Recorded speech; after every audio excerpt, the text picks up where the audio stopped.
Oof.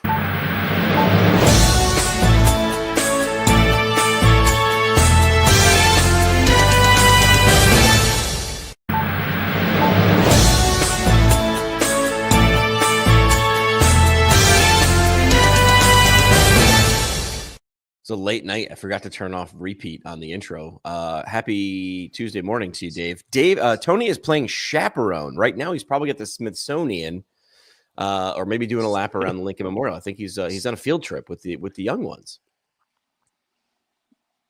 Just you and I today. How many years do we have before you're doing chaperone duty at this on field trips? Oh my goodness. Yeah, I'm telling you, man, it's gonna go by so fast. Oh man. He's already 13 months. It's crazy. It is a little while. Wow, 13 months? Really?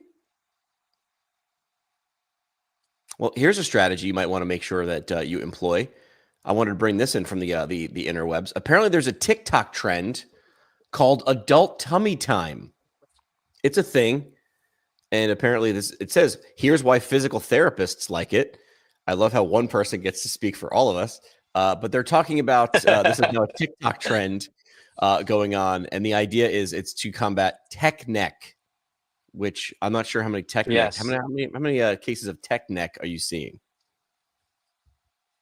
Yeah, a lot. And that adult tummy time is basically like a McKenzie extension bias. So I'm all for it. I mean, there's too many people that are sitting too much and slouched and all that. So if they're last night I do the things that are in these articles, right? Last night we're watching the Knicks versus oh my God, who did I play? Celtics came back. They won. The Knicks and Celtics last night, and I'm doing mobility on the living room floor, and I was literally prone on elbows watching the game. So what this is talking about, actually, like I do, but not everyone does it. I'm not saying like I'm a glowing citizen by any means, but like in terms of mobility and stuff, like I'm getting my tummy time. Absolutely. Just good spinal health. So this is good. So I wanted to bring that in from TikTok. All right. What do you want to talk about first? Do you want me to talk about my personalized podcast pitch that I use that I thought we could also spin and use for clinics? Let's do that. The video that you sent about Dutch Rojas, is that kind of the theme of it, or is it different? Yeah, it was a similar. So I'll just bring that video up. I'll hit play. I don't have to play the audio. But the idea was I was sitting around and I was looking at some different podcast guests, and I was like, who have I wanted to get on the show, and maybe a cold DM or an email, because maybe I know them. We're connected on LinkedIn, but I don't like know them. Tony had given me a challenge a while ago, like start swinging for the fences. Like, what are the odds someone like Alex Hormozy or Seth Godin comes on your show? Pretty small, but if they did, that would be like a complete steal. But they're not going to come on your show unless you ask them. So I created this like personalized video. I was cruising on LinkedIn. I saw this guy, and you followed Dutch Rojas, right? He's sort of this like healthcare guy who just loves spitting fire and bringing facts and spreadsheets and using data, and just sort of like, I don't know about like just like a lot of people will bitch about healthcare. Dutch is actually just bringing like receipts and being like, hey, why don't we do like this? How come we're not doing like that? So he's got some really great ideas. And I was like, he'd be a killer guest.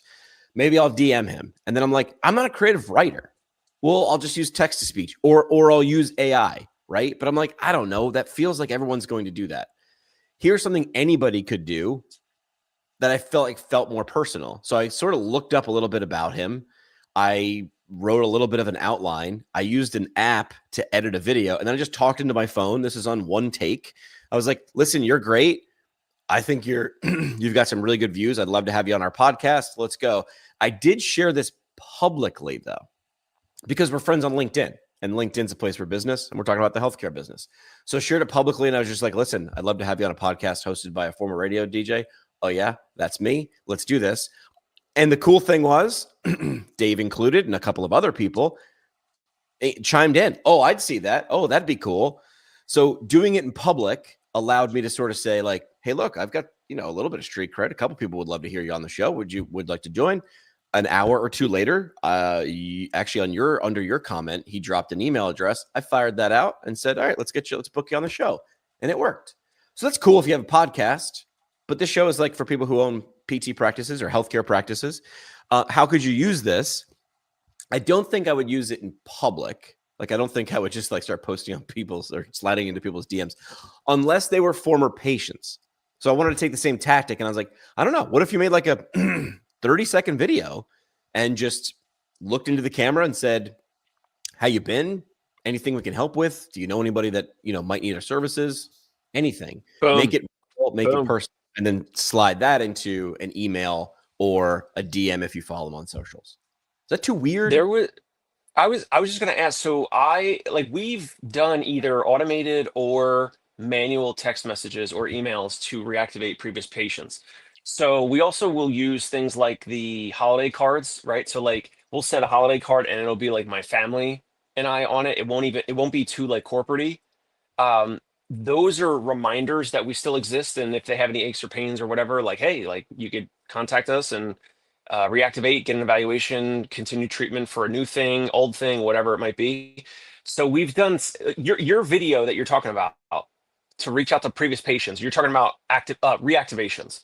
So we've done automated text, automated emails, manual text, manual emails. We've done the physical postcards, which is kind of like Goodwill. Now we got the baby, and so we're gonna get him in there, of course, and like that helps with just like less corporate-y, more like familial, like relational feel. So you're talking about sending a video like this manually or mentioning the person by name. And maybe not. Maybe we could do it not by name and you just record it once and you send it to previous people. I think some people in the New York City area might think it's maybe too much, but I think it could work. I think it could work. I would love to hear Tony's insight on this maybe next week when he comes back. But I think it's a nice touch. And whether it's the actual physical therapist speaking into the camera, if it's the front desk person, whoever's like the most bubbly, should probably do it. But if you're a patient who had back pain and then now you're doing pretty good on your own, and then you get this video from your physical therapy practice where you were receiving treatment, I think it can, for the most part, continue to build goodwill. And the best part that you've even mentioned this entire time was you're reaching out to them. Hey, how's it going? Are you 100%? Are you doing well? Just, we thought of you, just wanted to send this video, instead of like a cold text message or an email. But then you also said asking for like reviews or referrals, which is, this is covering all the bases. It's like, hey, we're checking on you. How are you doing? Are you 100%? If not, like, hey, let's get you back in. If you are 100%, wonderful. Yeah. Who might that would benefit from our services the way that you benefited from our services? I like doing it with whoever they saw. I don't know. Like, I feel like if they saw you and you were their PT, like I love the idea of the front desk person. And some places do have that person who's sort of an icon. And most places have like, in the middle of the bell curve, they have places who are super nice. Hey, saw you 6 months ago. How's it going? How'd that race turn out?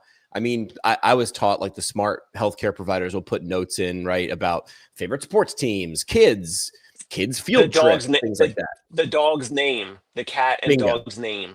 Bingo. How's Scruffaluffagus doing? Doing well?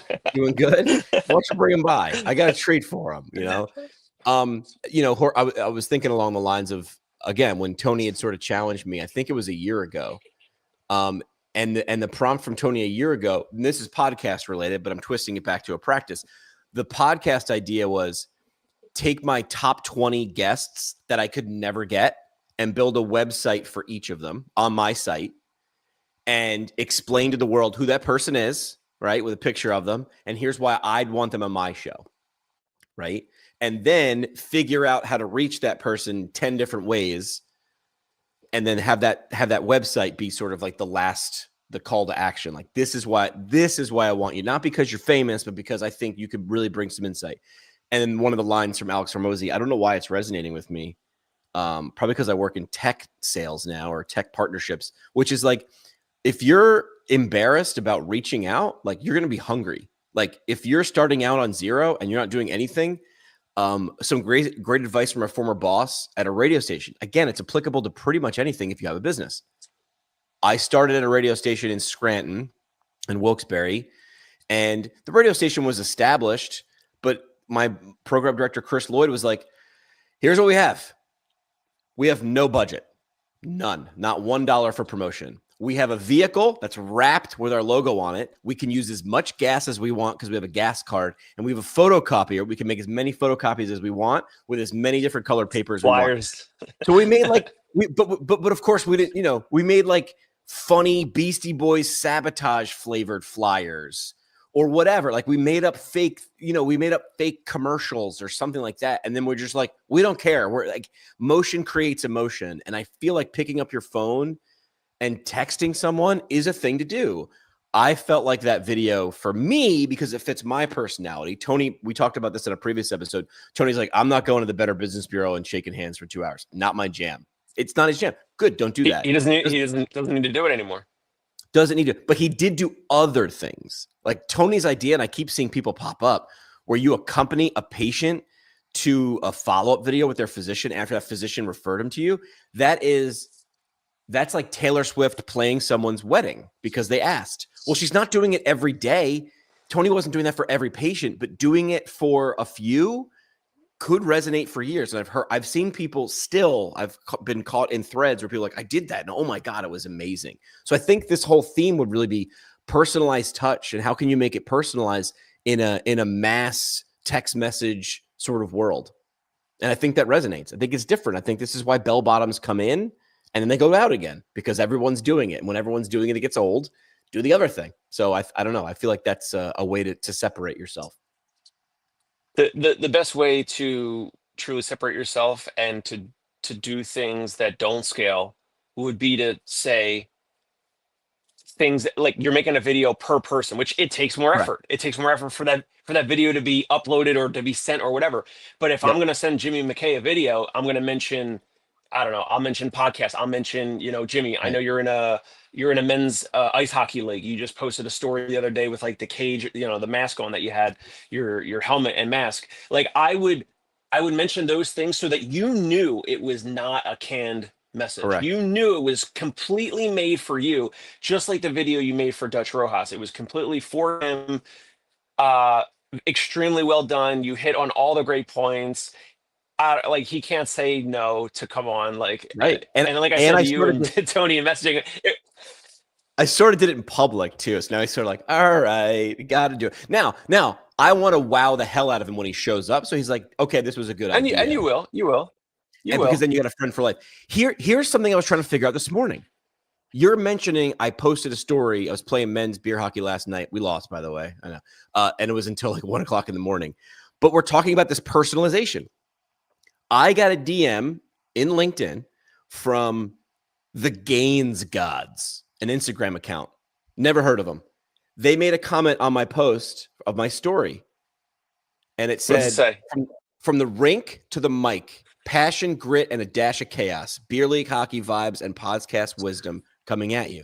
And I was like, hold on a minute. And there's no ask. They're not even asking for anything. They're not even saying, hey. And then in my comments on a previous post from the Gain Gods, who have more than 100,000 followers on Instagram, only podcast can go from beer league intensity to dropping life lessons on selflessness in the same breath. Love the range. Talk about a growth strategy. 2 comments, right? That were both personalized. Now, look, at worst, are they actually trying to build rapport? And like, this is how you build a relationship. Wow. Who would have thought? Like, at no point did they say, follow me for whatever, or like, that's the best part. If they had done that, I would have been like, I'm out. All they did was drop 2 comments. Here's the thing. At worst, I've got to go to who the Gain Gods are. 136,000 followers. And I'm like, you know what? You earned my attention. I love these 2 phrases, right? Pay attention, spend time. You earned it. I had to give you 5 seconds to check out who you were, right? The Gain Gods. They're all about making videos for people you probably watch anyway. Teaching agencies to scale to $20,000 a month. It works though. Like, could you be a client? You could be a client for them. That they're gonna slowly build some rapport, and maybe you'll pay them for their service eventually. That's would you say that that's the ultimate? Like, what's in it for them? Yes. and you know that it's repeatable, right? Or they've paid someone to do this over and over and over and over again, right? Like they're doing the quick research. Yeah, Or but they're they, copy they pasting. connected you. They connected you with podcasts and ice hockey, and that takes a little more Little bit of understanding. You time. can't outsource that to someone, in another country to do a VA to do that. I mean, maybe, but you got to have a little insight into like I'm reaching out to Correct. this dude Jimmy McKay, and I'm What connecting do I his say? range of podcasting and this ice hockey thing, which was only a 24-hour story that you're posting. Correct. I don't talk about ice hockey 99.999% of the time. It was Right. just that story. So look at it this way. What would you said? What would the ultimate goal? Well, the ultimate goal is if they're like an agency, they want a client, and every one of those clients is going to be worth a lot of money to them. Right. That's valuable. But the Right. steps, right? So I love using this parallel of dating. So the step was not I'm going to message and get married to Jimmy.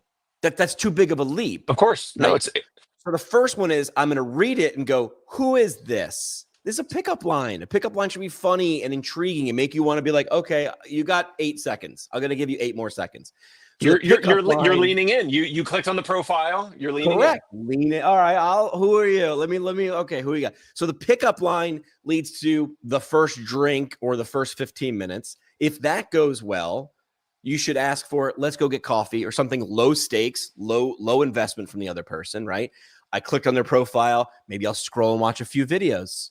And then after a while, the goal of watching the videos would get you to go, you know what? This is good. I don't want to miss this. So I'm going to save this phone number or make an appointment to see this person again and have a date. And then after a while, if I'm like, you know what? And I ever run into an ideal client for the games gods, how would you not suggest them? Because you're like, you know what? I watch these guys every day and they put the videos and it sounds like just go, you know what? Go download their guide or go follow them yourself. So this was a really, really stupidly simple example of earning attention and rapport. And I think that because we're healthcare providers, we overlook it. And you're mentioning, not that we have like the biggest audience ever, but you're mentioning it right now. Like we talk about Right. things that are like remarkable, meaning it's worth making a remark about. Correct. And this is remarkable, or depending on your definition of remarkable, somewhat remarkable because you're even bringing this up and there's folks watching live. There's folks that are going to watch or listen to this on the recording, and Gains God, what is it? Gains gods? The gains gods. Like they're getting free exposure because of their approach, which was a great human based, like natural, like little, just dropping a little nugget, dropping another little nugget, not asking for anything big, not asking for anything. No ask, not even an ask. Like some people would say, like, you need to have an ask in there. Do you? Look at the email I got this morning from a guy by the name of Seth Godin, who's written an email every day for a bajillion years, knows what he's doing. You're saying, hey, Jimmy, you've got a decent sized audience. Everybody does now. Everybody does. So Seth was getting at the fact that 65 million people have uploaded a video to YouTube. In 1980, there were 8 movie studios producing mass market movies. Now there are kids doing, Dreamweaver or whatever programs make movies. I don't know how to make crazy cool videos. More than 10 million people have uploaded a song to Spotify this year. I worked in radio. There wasn't a chance in hell that you were getting your song to a record company. I mean, you could. It's just going to be in a box at the front desk. The barrier to entry, and I've said this before in front of people, especially healthcare providers, and they're like, I don't understand. The barrier to entry, the distance between you and your ideal patient or client or audience is the thickness of the glass in your cell phone. And if you are too lazy to tap on it, if you don't knock, they're not going to show up. So get over yourself. So, and it doesn't need to be these ways. Like I said, Tony is like, I'm never going to go to the Better Business Bureau and shake hands and hand out business cards. Good, don't. But understand what you are comfortable with and then do that. You had an idea too for Tony, which you shared it with me. The graphic, should I bring that up? I want you real quick. I wanted Tony on this, but he's busy this whole week. This is a great topic. This thing just happened in my neighborhood on Sunday. Pizza Wars. Can we bring up the graphic? This is let's bring up the graphic. This is a marketing idea for your physical therapy practice, your company. It doesn't matter, PT, OT, SLP. Okay, so this just happened on Sunday in Bay Ridge, Brooklyn. There were 12 different pizzerias. You pay $36. I didn't do it, but I think I'd have to have a big appetite to actually make 36 or $40 worth of pizza. A lot. You pay $36 and you can go to all 12 places, all 12 pizzerias that are all walkable. They're on 3rd Ave, 4th Ave, 5th Ave in Bay Ridge, Brooklyn. You pay $36, you get a wristband or whatever.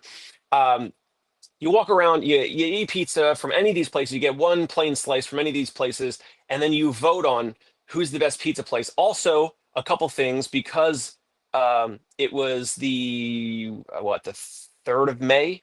It was the whole Star Wars theme, like I'm sorry, it was May 4th. May the 4th be with you. So it was on May 4th on this Pizza Wars this past Sunday. So a little bit of so it was we talk about technology a lot. We talk about marketing and we talk about like digital ads sometimes. This is obviously the physical world. So the reason why I'm bringing this up, I thought, could there be about all these pizza places? It was all organized by the Fifth Avenue Business Improvement District or whatever, and it included Justin Brandon and other politicians, and there's other logos. There's other people that like help make this and make this graphic and support and actually bring this thing to life.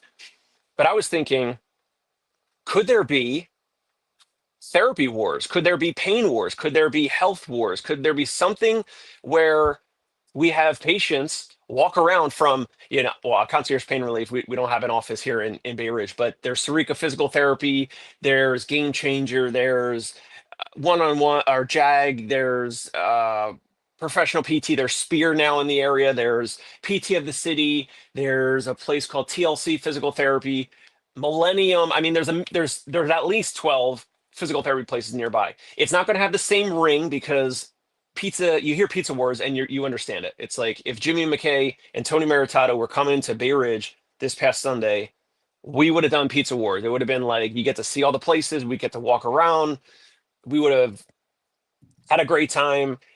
But all these pizza places got a whole bunch of eyeballs on their businesses. They got more foot traffic. There was multiple places on the on Facebook, on the Bay Ridge Facebook groups where they were saying, people were posting, why is there such a big line at Gino's today? What's going on? Yeah. Why is there such a big line at Pepino's and Firefly Pizza? Like, why is there like a line out the door? There's never a line out the door at this place or whatever. And then people are arguing in the comments of like, no, like Elegante Pizza is the best. No, Vesuvio's Pizza is the best, this and that. I know this is a lot easier with pizza. Could there be a community-based, so all the physical therapy, maybe chiro, maybe massage, whatever, we all team up together and we say, hey, we're going to try to, we'll get people to opt in, their name, their phone number, their email. With their permission, we're going to share all their contact information, which doesn't happen with these pizza places because they don't care about leads. They don't care about actual customer. They just sell slices and they knew people are going to walk by and get, pizza. Could this work, Jimmy, up near Yes. you? Could this work if back when you used to live in the Upper West Side, I think? How could we make this work as a community-based thing? We got to name it. I threw out some names: Pain Wars, Physical Therapy Wars is kind of long, Health Wars, which kind of sounds weird. Tony probably would say this is like a weird idea and he wouldn't want to do it. But No, how could this approach be used for therapy practices? So I would take all the idea and I would just change the name. I don't think it would be wars. I think it would be more of a scavenger. Okay. This is scavenger hunt, right? The healthcare providers in your neighborhood are subjectively good or bad, just like pizza places. Like I knew where I liked Freddie and Pepper's on 74th and Amsterdam. That was the best pizza in the city. And it was around the corner from Levain Bakery, so you get a cookie the size of your head. And I was like, boom, boom, I'm done for the night. Now, there's 50 bajillion pizza places in the city. Are any of them bad? Not if you're in New York. No, most of them are good. But they're not really your competition because some people like yours better than others for no other reason that they just like it. So could you combine forces with people that are your competition? So I don't like this idea anymore. I love this idea. I want someone, a group of someones to come in and be like, we did this and here's how we did it. So as you were talking about this, so let me see if I can reframe. You paid $36 and then you could go to any of those pizza places and get a slice for a whole day. Yeah. Like yep. If I now think this is not an expensive proposition, this is cheap. This is if you're a family This is your whole day. Or if you have friends in town, Well, no, we're gonna walk. it's probably $36 per person or per adult though. Yeah. In New York, though, I mean, that's a meal. Yeah. But now Yeah. there's the element of this is why breweries have beer flights. I'm gonna be, sophisticated. I want to try a little bit of this, a little bit of that. So I would say to make this work for healthcare, I'm thinking about. It always goes back to beer. Always goes back to beer with you. It goes back to beer. Well, yeah. So I'm thinking about in my hometown, and so I can answer on behalf of Tony, I think anyway, or at least slanted towards Tony, because I'm not in a big city right now. I'm a little upstate New York City, and I've got my buddy John DeNoyles at Resolve Physical Therapy, and he just built like a recovery room, like a very like rehab to perform me, Josh Funk vibe recovery room, red light, compression. How do you get them in? You actually combine efforts with the massage place down the street, the chiropractor. Yes, that's what I'm talking about. Gold's Gym. I want to break down right now. So your buddy's place, and if there's 3, 4, 5 other places nearby, we create a name for it. Whatever they agree to the name is. We got to think of a price with the prospective client's permission. Mm-hmm. All the practices get to share Jimmy McKay, his phone number, his email. Everyone gets to get the lead information so that they can all contact you later. And you have to pay what price? And then you and I, we get to go to PT in the park. Okay, PT in the park. That's cool. I'm thinking in this area of where I live, there's 2 things that are big. One is hiking. So it could be like a hike or a trail, right? Health trail, exercise trail, or we have a lot of wineries up here too. So it's a tour. It always goes back to alcohol, but they do wine tours up here where you like rent a limo for the day and they bring you to 6 and like, don't worry about it. We provide food and we'll bring you from place to place. You don't have to worry about it. Originally I was going to say, make it free, but I don't want to make it free. I want people to pay for a little bit, but then I want to sprinkle in some love, which is, hey, if they're paying and now there's a little bit of money to work with, give them something. You could give them a free, recovery room session or a physical object, a t-shirt, something. So even if this is your rotisserie chicken at Costco, you make no money on this, but you break even or even lose a little bit of money, right? You still had people. This is even better than just clicking your website. They stood in your facility. This is not what I felt. You walk into John's Resolve Physical Therapy. This is not what you think of. There are no beige walls. He's got squat racks and he's got big heavy weights and he's got the stuff that you feel like, oh, what's physical therapy? I didn't realize this was physical therapy. I don't know if John can pay for that, right? Besides doing something like this. So maybe like a card that you get stamped and when you get them all, you're entered to win the grand prize, which is something awesome from all 5 or 6 stops on the tour. This is a pub crawl. An iPad or whatever. Right. Bars realized this a long time ago. People don't love one bar. They'll check out bunches of bars. Look, I got beer at that bar. I got beer at that bar. Yeah. But you don't go for the beer or the vodka. You go for the vibe. You go for the ambiance or whatever. So Scott loves the idea. So I think you try it. I don't think you make it too complicated. 5 maybe organizations. Make them varied. It could be 2 PT clinics if they're different. And even better. Like how great would that be? Right? Yep. My second idea was something we did, and I've got like 85% of the idea. Maybe you or someone watching can help me bring it home. In Northeast Pennsylvania, when I worked in radio, we had a radio group. There was always like a Coke and a Pepsi. So there were 2 radio groups, 2 newspaper groups, and 2 TV groups, right? And we all had it was Access and Allies, right? Alliances, right? So we paired with our TV group. They wanted to do this thing called the £1 Million Meltdown, where they said in 5 years, Northeast PA is going to get healthy and we're going to lose £1 million together. So then the goal of the TV spots where they were always sharing like health tips or visit this physical therapist or whatever, get checked up. And the idea was you'd log into their website, boom, they already won the minute you made an account to log how much weight you were losing, right? And then you could share how you did it. And it felt like it felt very gamified. So the radio station would play the promos and we had stuff on our website and we'd have our DJs get into, videos, but we'd put our own spin on them, right? We were doing crowd surfing, right? Push-ups or something like ridiculous like that, but to put our own spin on it. I feel like if you make it a thing, nobody loses. I know that you think that the person who has a PT clinic down the street is your enemy.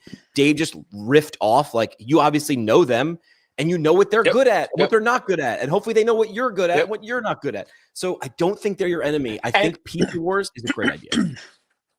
and ultimately the consumer, the neighborhood family or individual that's going to bounce around to all these therapy offices, chiro, massage, whatever, they're going to check out all the spaces. They're going to check out all the offices. They're going to meet some of the team from all the places, right?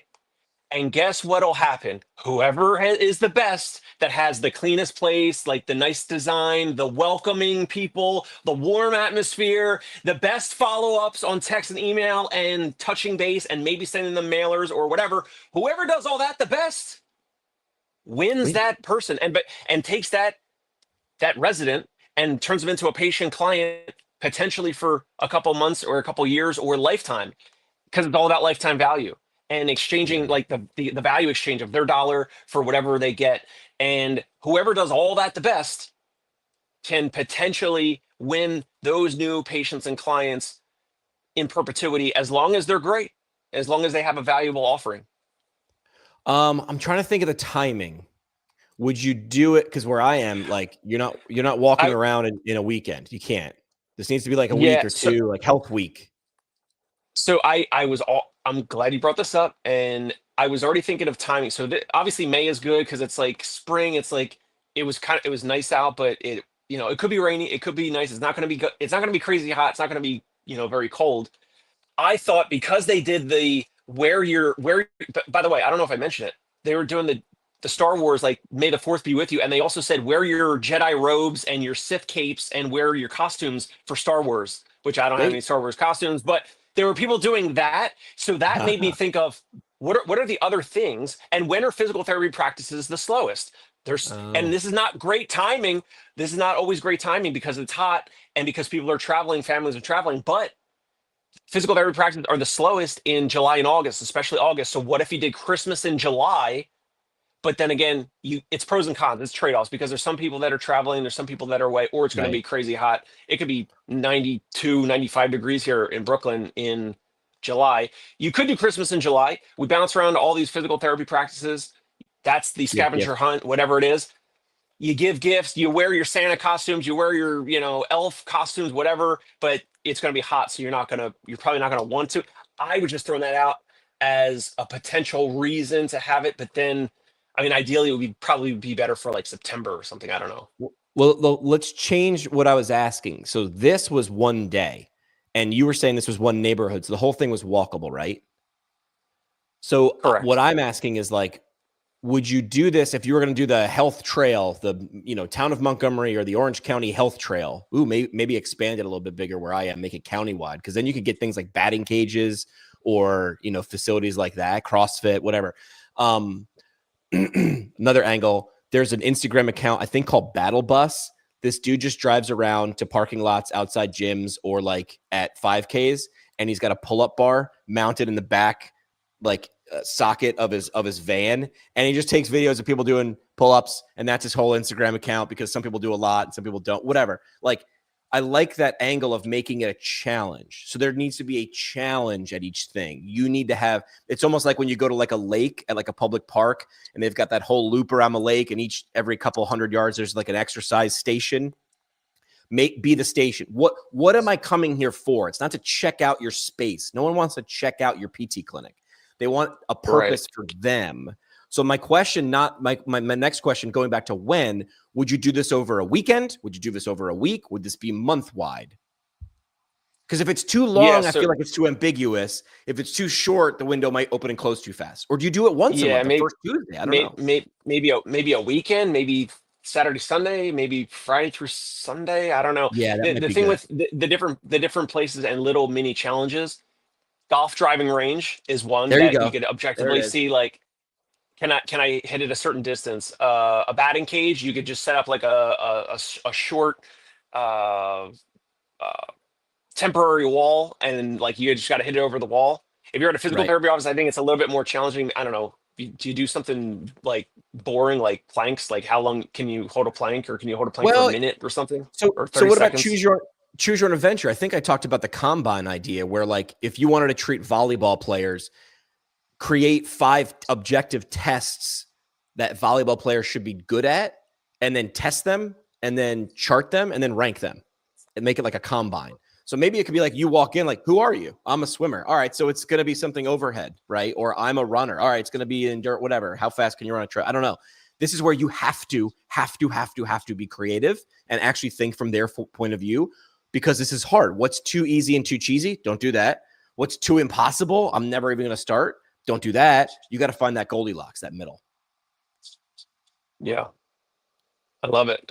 What else? What did we not cover? We talked about like potential approaches and timelines and what do they get out of it. I didn't even think of a scavenger hunt or a hike or, those are the things you brought to the table. So thank you for that. I love that. What else are we missing other than the name?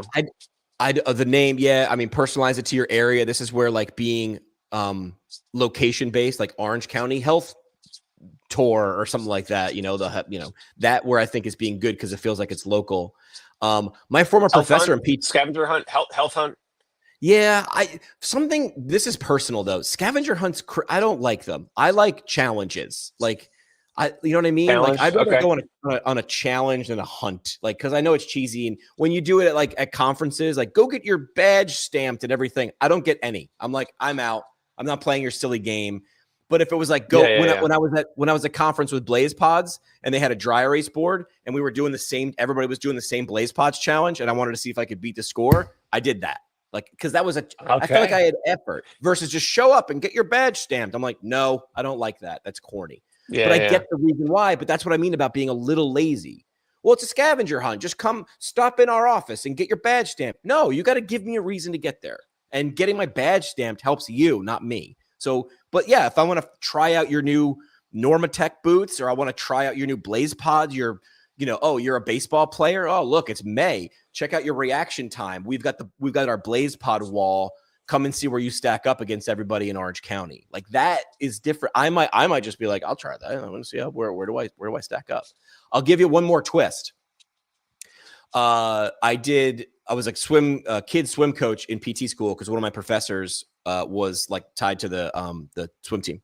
They were called the Holy Mackerels. Talk about a team that understood the assignment. Everyone's going to be the Sharks or the Whales or the whatever, Barracudas. They were the Holy Mackerels. Best swag in Northern Virginia swimming.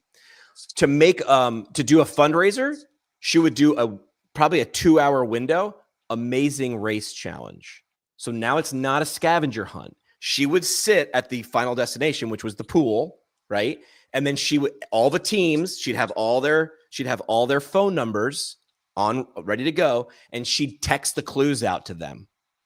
Now, to make sure that they got and did the clue, they had to take a picture of them at the location. The answer was a location, a historical location somewhere around the area.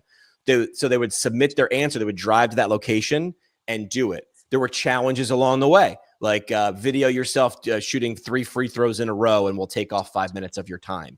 And then ultimately, whoever could achieve getting back, you gamify it. I know it's hard, but getting people to pay attention and spend time, the low-hanging fruit's been done, right? The easy stuff's been done. Hanging a sign outside your facility is done. CJ agrees with me. Incentivize. Leaderboards, incentives. It's about recognition. Yeah, it's about recognition.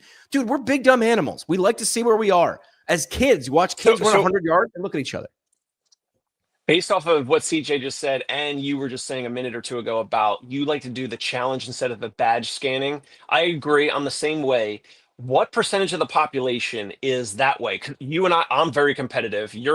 I think you're somewhat competitive in terms of you want to challenge. You wanted to do the Blaze Pod thing, but not do the passive, like, I'm going to go around, scan my badge. Plus you scan my badge and it gives you probably my contact information. Then you're going to like send me emails later.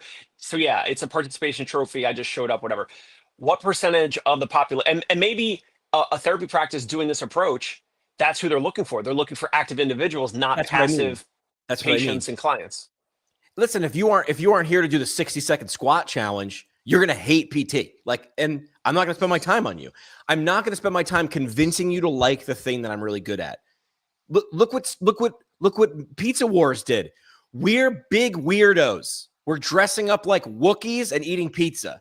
And that filters out 99.9% of the population, except in a place like Manhattan, or Brooklyn, you can pull that off because there's lots of people. So 1% or 0.1% is a lot of people. So this is where if you make it for everyone, you make it for no one. Like that's where I think a lot of like conferences strike out, where they're like, just come scan your badge at these 5 locations and you might win a prize.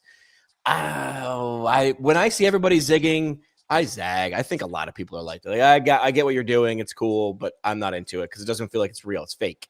But if you make it a real challenge, I like that angle. And if the things are good, I don't know, man. I'm thinking massage places too. They want to get in on the action, right? They've got something. I don't like. Does it need to be completely related to the place, like the massage challenge? Like, how relaxed can you get in 28 minutes? Like, no, but it could be something. You know what I mean? Like, Yeah. I don't know.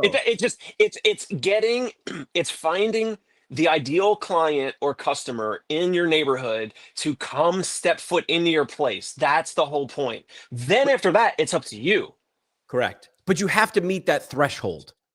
You have to meet a minimum threshold of like, is that worth me walking or driving there and spending 20 minutes and a little bit of like, I know, like I'm pretty outgoing, but I'm like, I'm going to walk in there like, hi, I'm here for the health tour. I don't really know what I'm supposed to do. I'm supposed to walk in, like, make sure it's clear. Like, this is where like investing, because okay, now let's go objectively. If and you should know some of these numbers, although these numbers might be new, for every 100 people that walk in cold, how many do you get to a completed plan of care? If that's your thing, if 100 people walk in your massage spa, 100 walk in, how many do you get? Do you walk out with a package? Like, I don't know. Are you tracking that number? Because if you can, you're like, we're good at conversions. And if you are, then you need 1,000 people to walk in your door. So this is the way. It's give people a reason. Existing and having a clinic and having a physical space is not reason enough to get me to walk in and check you out. I'm very sorry. I know it feels like a lot of effort on your part, but it's not. Love it. Any either continuation or new topic for the next 14, 15 minutes? What do you got? Anything else? The only thing I would say is I was asking you a question as a practice owner, and this is like completely self-serving because it has to do with my job. But I mean, I'm honestly curious. So if you're a practice owner, number one, I asked a question on LinkedIn, how often are you doing like a financial assessment? And most people, what do you think the results would be? Like, I was like, never, rarely, sometimes, often. Well, are therapy practice owners actually going to answer that question honestly when they do a LinkedIn poll or not? Because it's the internet. What they might say is yearly. What they might say is annually when they speak to their accountant, but the real answer is going to be never. A lot of people were putting sometimes. That was the most. So it's like never. No. Oh, sorry. Rarely. It was rarely. A lot of people so it's never, rarely, sometimes, often. A lot of people put rarely. And I was like, okay. So then that is absolutely, because that's a safe way of being like, I'm not saying I do it all the time. Like, how often do you work out? Every single day? It's like, sometimes, rarely. Yeah, 3 times a week, rarely. Then my question was, if someone offered for free, because we offer this for free to Thelis, should we not be offering it for free? Should it be $250? So it feels like it's something. We offer access to a financial analyst who will review your last 2 years of finances. And they're a specific financial analyst in this area. Like, they look at practices of all types. And we have a bunch of data that we can benchmark you against people that are like you. Similar setting, similar size, similar revenue. And then you can see where you stack up. We had one practice who was at, I don't want to say too many statistics because Jimmy's bad at keeping secrets, but they were well below average on 2 different categories. And the thing was, it's like, we can tell you you're below average. We don't know where, unless we dive in a little deeper, we don't know where the leak is coming from. But that's important information to know. And the final thing I'll say is, usually if people are at least open to doing a financial analysis, they know that they have a problem. They're just nervous about like, God, if I undo this can of worms, man, I'm going to have to go all in. So my question would be, is this, financial look-see here, is that valuable to someone if it was done well for free? I mean, there is effort. You got to give them access and yada, yada, yada, but. Yeah, but I mean, ultimately, you guys are using this for lead generation to 100%. get potential candidates to sign up for Thelis. So, correct. it's a loss leader, and then you're going to convert however many to switch to Athelis. So you guys can map that out, and you probably should, because you want to have a wide open net at the top. So you want to probably offer that for free, or you charge something just to improve show up rates, like when they book the actual assessment, or maybe they have to like speak to someone to qualify for the assessment. There's a Yeah. couple like potential checkpoints there either way to like qualify to make sure, are they legit, are they serious, and are you actually going to show up? Because there with some of this, there's like AEs, like account executive, and there's like what is it, the business development person that can SDR. close the account or whatever, SDR. So sales development rep. So it depends on like that flow of like from whatever you want to call this, like demo or assessment to Financial health assessment. financial health assessment, and then they got to fully switch. Like, yeah, that's why there's like multiple touch points. So I would say So you probably want to have it free on the front end. my question to you is, what would you need to see, or what words or image might you see as you're scrolling by?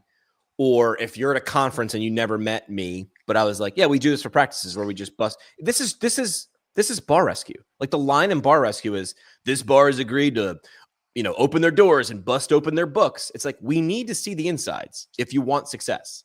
And this doesn't mean, on bar rescue, they're always like, we're 6 months away from closing because we're doing so poorly. This doesn't need to mean that. It's like, we want to expand, but we can't get past this plateau. Can't figure out why. Well, it's people, as according to Marcus Lemonis, it's people, product, process. This could just be a process problem, but it's uncomfortable because it's money. Let's look into this money. It's like, feels a little shady. Because as soon as you do it, you're like, oh, now look, warts and all, here I am. Most of the time people know that there's a problem. I'm speaking from experience. And we're just like, I'll look at that later. But the longer you wait with a financial issue, the deeper the boat sinks. So I'm trying to figure that out. We have pretty good conversion rates most of the time because the right people show up. Like I look at them, I look at them deep in their eyes, but on a Zoom screen. And I say, like, you knew this was a problem, I'm guessing. And they're like, yeah. Like now we're getting to the emotion of it. Like, yeah, I did. I didn't know where to start. And I go, that's what we're here for. Like, you say hire a physical therapist. I know there's a problem with my hip. I just didn't know where to start. You're like, that's what I'm here for. That's what a financial analyst is like. You sat around. I know you were scared. The funny thing is, it's usually, not all the time, but usually not as bad as they originally thought. And that's the case with most things too, right? The big scary monster under the bed is bigger and scarier because you let them live there long enough in the dark that in your mind they got bigger and scarier. So I'll give you my reason as to why I started using an outsourced out-of-network insurance billing company that takes 10%. Got it. And charges $250 per month for their custom in-house electronic medical record that is actually like, it's terrible. Like it looks like Craigslist, but yeah, it looks like Craigslist. You have to pay $250 a month for it. They take 10% of overall billing and collections. Why would any physical therapist ever sign up for that? Here's why. Because some of the out-of-network insurance payers pay $250, $350, $450, $450 per visit for a 60-minute visit, where once the individual, the insurance beneficiary, the patient, once they hit their out-of-network deductible, whatever that might be, sometimes it's $500 or $1,000, sometimes it's 10 grand, and they're never going to hit it. So it depends on the plans. Every single plan is different. But this insurance biller only bills for physical therapy practices that do out-of-network insurances. So he does not do anything in-network. He does not do Medicare. Obviously, he doesn't do Medicaid. He doesn't do like 1199 and any of these others that are the in-network plans only. He bills out-of-network plans only. But once the individual hits their out-of-network deductible, their cost per visit sometimes, or oftentimes, can drop down to their in-network copay. So if Jimmy's got $1,000 deductible for out-of-network insurance and he's got Cigna, and we say, Jimmy, it's going to be $200 for the first 5 visits, and then on the 6th visit, it's going to be your in-network copay. You look at your insurance card. If your in-network copay is $30, on the 6th visit, your cost per visit is just $30. And the same thing, $30 onward for the rest of that calendar year.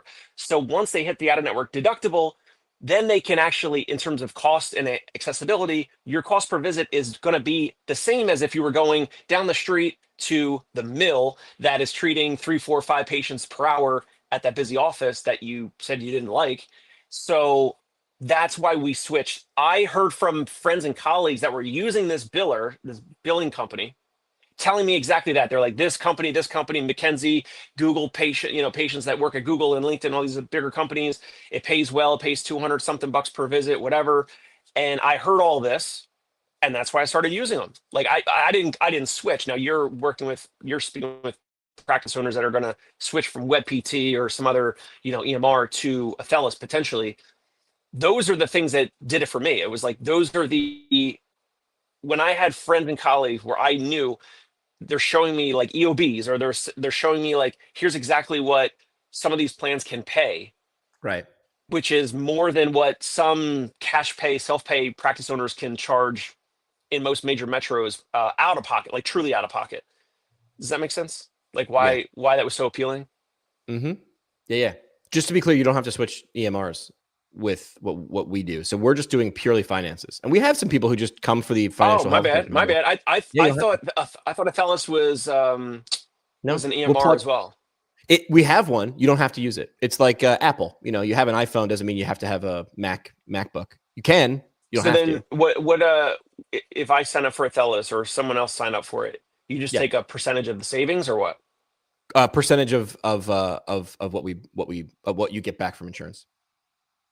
So skin in the game. Yeah. So if I'm not getting back, let's say I'm not getting back. Let's say I'm using WebPT, but I'm not. Let's say I'm using WebPT just to knock on them briefly. And Athelis plugs in. We do the financial assessment, and then let's say potentially you guys say, "Oh well, based off of everything you're doing, if you don't change anything else, if you don't change your coding, your billing, your documentation, whatever, you're missing out on 18% difference." Right. And you're going to take a percentage of that 18%. No, we take just like most billing organizations, we take a percentage of everything billed from the relationship forward. So you pay. But you're gonna now be my biller as well, though. You're correct. Because if I'm doing WebPT and Therabill, because they bought Therabill, so if I'm using Therabill, I no longer use Therabill. I have to use Athelis for my billing and my revenue cycle management. Cameron, right? Correct. So you can use any EMR you want. I shouldn't say any EMR you want. For May the 4th. Beware of absolutes. Is Cameron's on your team? He's at Athelis? Cameron is one of the newest members on our team. I'm going to get him on the podcast. This guy, it comes from a different part of healthcare. Dude's wild. Okay. But he's saying we're platform you grow into versus out of, which is, we see some people who are like, listen, we could save you this based on our analysis, right? We're not trying to, we can only make suggestions, not decisions. But the idea is, there's some people who are like, listen, we're only going to be able to save you 3% or a little bit. We can give a number, but it's the ease and the simplicity to get there. So that's sort of what we, I'm using air quotes on a podcast, what we sell, which is, we might be right there with what another RCM platform is doing, but it's less work and time on your team's part, which is a hidden cost savings. I mean, I talked to so many office managers, and like, once the owner isn't on the call or just away from it, they're like, I'm so frustrated with this thing. This thing is such a pain. And a lot of times it's the office manager who's actually driving the bus on this, because they are the ones that have to interact with it. And they're like, this thing sucks. It takes up so much of my time. Smart owners understand that their office manager sucking up too much time, getting one thing paid. Hey, we got that $100. Oh, great. Took me 6 hours. Oh, this is why insurance companies do this, because they know people aren't dumb. They're big dumb animals, but they're not stupid with their own time and effort. So it's like, even if we didn't save you any money, right? Even if it was the same, it's the simplicity. And that's what you try to sell with. That's why I always have my B2C value pyramid, right? You sell simplicity or reduces effort or avoids hassles. It doesn't always have to reduce cost. Sometimes it does, but if you can get to that deeper thing. So that's why I brought this up. This wasn't to do just a pitch. It was, what do owners need to see, not to get them to switch to Athelis. That's getting married. That's too far down the line. It's a big commitment. Just to go on that first date and like, listen, let us plug into your EMR. Let us do the health assessment. We'll do it for free. If you like what you see, we'll go on the second date. If you don't, hey, shake hands. We're going to go date someone else. Keep using dating analogies. So that's my question, is like, I want to know what what practice owners actually care about, like, and what words to use. I want to use their words. So that's sort of what I'm thinking about. Before parting shots, I think it's a travesty that Jimmy McKay does not get paid per word when he mentions Athelis. So the CEO of Athelis, every time, I mean, Jimmy's got a huge following, an immense amount of trust for 10 plus years of doing this. Plus, this goes out to PT Pinecast. Plus, this goes out to Learn Medicare Billing. He deserves a dollar amount per time he mentions Athelis in a positive light. And obviously, it's always mentioned in a positive light. Listen, I appreciate that. I want to get someone from Athelis on the show. Like, these people have varied backgrounds. This is one of our board members. This was not me planning saying this, but this guy Hamant just wrote this book Unscaled. You and Tony, if we ever did book club, which I don't know. I'm a little bit of a reader, but this guy's on our board. And the cool part was this is how AI and the new generation of upstarts are creating the economy of the future. This was written a few years ago, but because I learned about Hamant when I started with Athelis, I went and read it. So it's from a few years ago. Cool part is, it's like I'm opening up envelopes that he sealed a few years ago, and like 68% of what he said was going to happen did. That's where you're like, okay, this guy knows what's going on. Yeah. So maybe I'll get paid by the word. Daniel. There we go. I would love it. He knows I talk a lot. As a capitalist, I want to see it happen.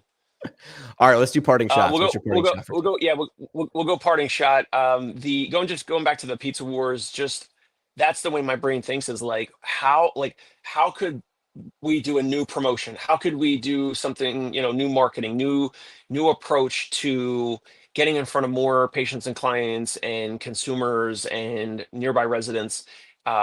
That's the way, like, I'm always thinking, like, I'm always interested in like how other businesses are advertising, and like, why do they wrap their vans and trucks in a certain color, or does that work, or does it not work, or how many times you walk by a business and there's like a QR code, and I'm thinking of how many times was that QR code scanned. Like, that's the way my brain thinks. So hopefully this was just me throwing this out. You barely had any heads up about this, the pizza wars. I wanted to make sure it was right before the show. I sent the screenshot for a marketing idea, and you took it and ran with it. So I think it was a good one for the audience, and hopefully they got some value out of it. Yeah, that's why, we could have called this whole episode "Steal This Strategy," right? And that's what I want my segment to be, because that's what I'm doing. That's what you should be doing. And it doesn't need to just be marketing. It's like, why is this workflow? Why is McDonald's so efficient? Well, they understand their workflow. What could I steal from that, or learn? Learning is another word for stealing, knowledge, and take this and run with it in my own business.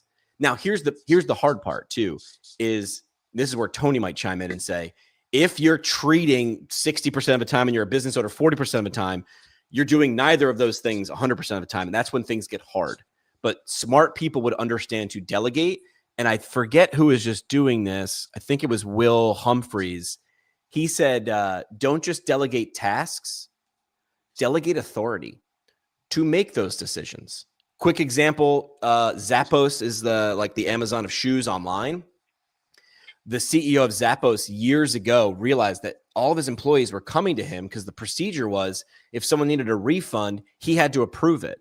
And finally, he was like, I'm approving all these things. Listen, I'm just going to give you the authority. If it's less than $1,000, make people happy. Your goal is, your duty is make people happy. If it's more than $1,000, come to me or go to your manager. If it's less, make them happy, and then explain just here, I did this, and here's why, and here's what happened. Give them authority. So a business owner, I'm very sorry to have to tell you this. You are the authority on how you will communicate, market, and develop your business. No one's coming for you to help you, unless you ask, and they're only showing up unless you give them something of value. We'll be back on Thursday. Tony will still be on chaperone duty, but we'll get him a DMs and we'll think of some really good topics. And if you have some, send them to us. What do you got, Dave? We need more topics. We just need more topics between now and then. And we'll get them. We'll send them to each other and DM. We got it. All right. We'll see you on Thursday. Check out the Dave Kittle Show, Learn Medicare Billing, and PT Pinecast. May the 6th be with you. I don't know. That doesn't